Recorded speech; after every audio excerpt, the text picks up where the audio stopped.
Well, the 27th by-elections, which are marred by reports and allegations of voter bribery, have left behind a trail of indicators about the political grip of some of the major political parties, particularly in regions where stakes were highest, including Mount Kenya and the Western region.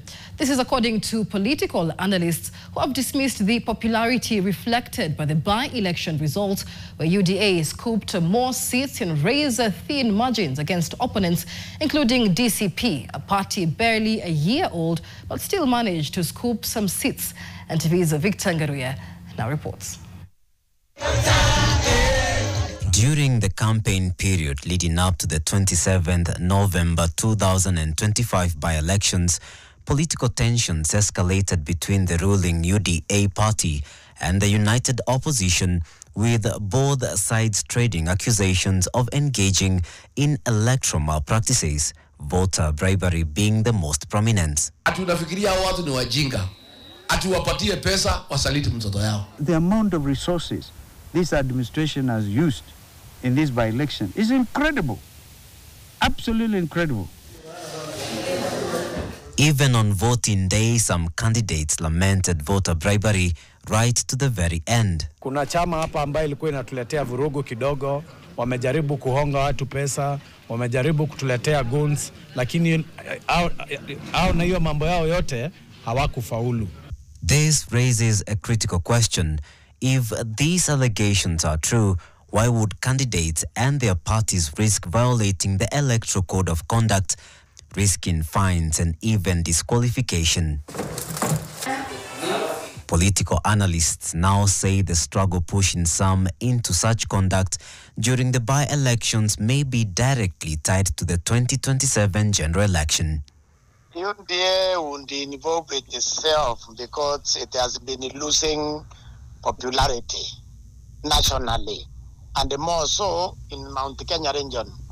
So if it invests heavily and win that seat, like they won in Embu, in Mbeere North, then it sent a signal to the rest of the country that we are not that bad.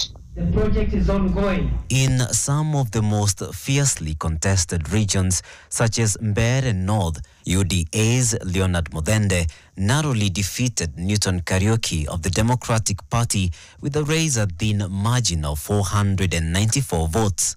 A similar scenario unfolded in Malava, where UDA's David Ndakwa edged out DAPK's Seth Panyako by just 1,354 votes. Experts say that the win is not an indicator of the 2027 general election outcome, especially in Mount Kenya. You go back to Moi era, when the rest of the Mount Kenya didn't want anything to do with Moi, they still elected Kano MP.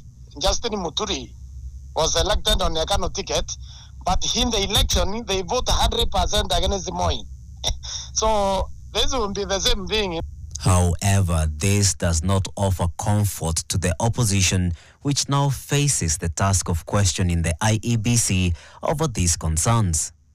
Given the level of open bribery of voters which took place, given the fact that IEBC has proved to be extremely partisan, it would imply that the opposition must sit down and plan it properly and possibly demand a replacement of the commissioners. As the political wheel continues to roll towards the 2027 general election, most political players will need to return to the drawing board, reassessing strategies in light of how these by-elections unfolded.